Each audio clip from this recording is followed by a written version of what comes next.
Grammy time at the CBS This Morning's Mark McEwen was chatting up a bunch of people who came out to LA for the shows, and Sting was among them.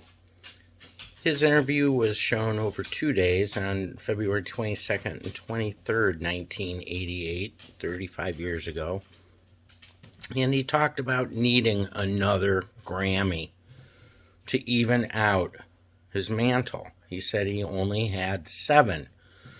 And 8 would even it out.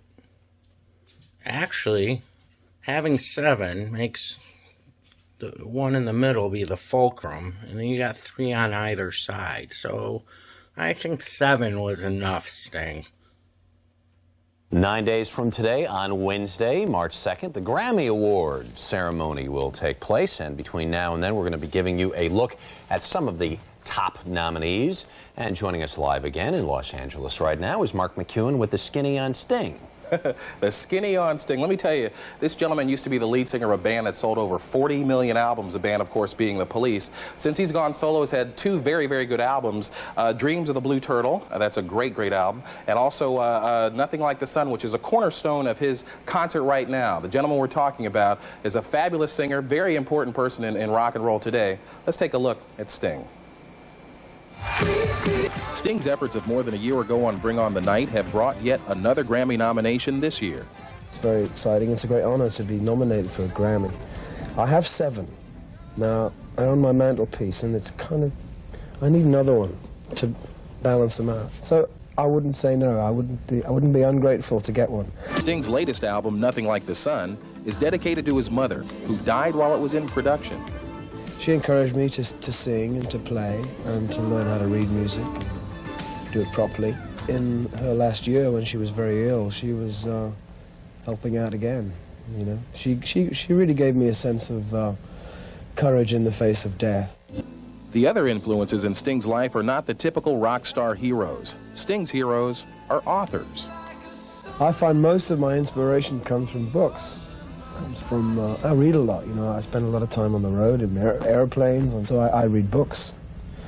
And I read, you know, long-winded German philosophers with strange names. I read everything, basically. Still, there is a commercial side to Sting. We'll Be Together Tonight is a pop single with a marketable sound, and Sting knows it. In a way, yes, the song does stick out a bit. But I'm glad, because there are no rules in pop music, you know, and that's the great thing about it. In today's music market, cutting a new album inevitably means making music videos. Rolling. The final cut of this video is yet to be released, but it is a special one to Sting. The song is called Englishman in New York, and I'm an Englishman and I live in New York a lot of the time, and so it's really a postcard from New York to people everywhere, saying how cool it is here. I say he's a very cool gentleman, as he mentioned, also a very important figure in the music world today. 7 Grammys, up for an 8th. We'll tell you more about Sting tomorrow.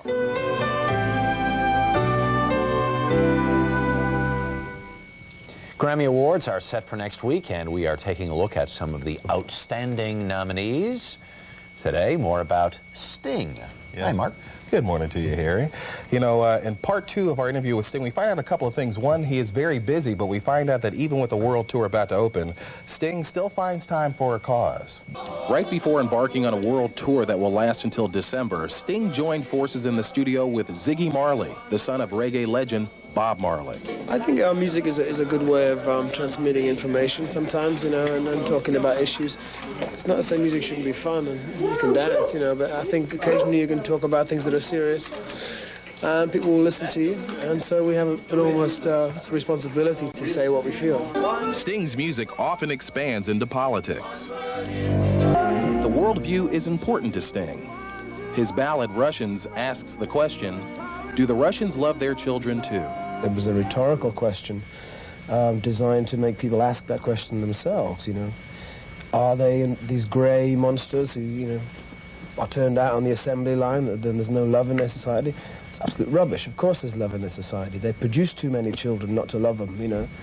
I just wanted people on this side to ask that question. And if they love their children, then they're clearly the same as we are. Let's talk about inspiration. It seems that when English musicians especially look for inspiration, they look to the roots of soul, jazz, R&B, really black sounds. Why is that? Why? It's a very hard question to answer. In a way, you know, the blues and soul music, rock and roll actually had to go to England to be accepted by a mass audience to make it in America. So I'm not sure why. I don't know why, but Europe is good for black music.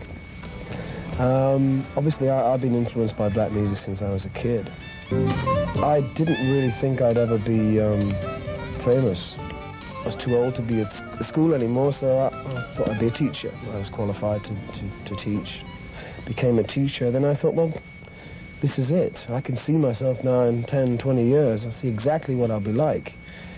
I don't want to do that, so I gave up my job, my pension, and went to London with no prospects, no offers, no money, just on this hunch that something better was over the hill.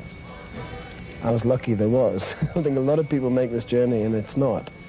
So I realize I'm a very lucky person. That song you're hearing, One World, will be out in May. It's for a cause, North-South is a cause to bring sort of an awareness to third world countries. Tomorrow, another Grammy nominee with a conscience. Suzanne Vega's hit song, Luca, is about child abuse. Earned her 3 Grammy nominations, including Best Song and Best Female Performance. We'll see her tomorrow. Thank you for watching Cleveland Live Music. I can't play a lick. That's why I'm a taper. Thanks for watching the channel and making it grow. If you want to subscribe, that'd be appreciated. Patreon and GoFundMe would be appreciated. Maybe I could get guitar lessons.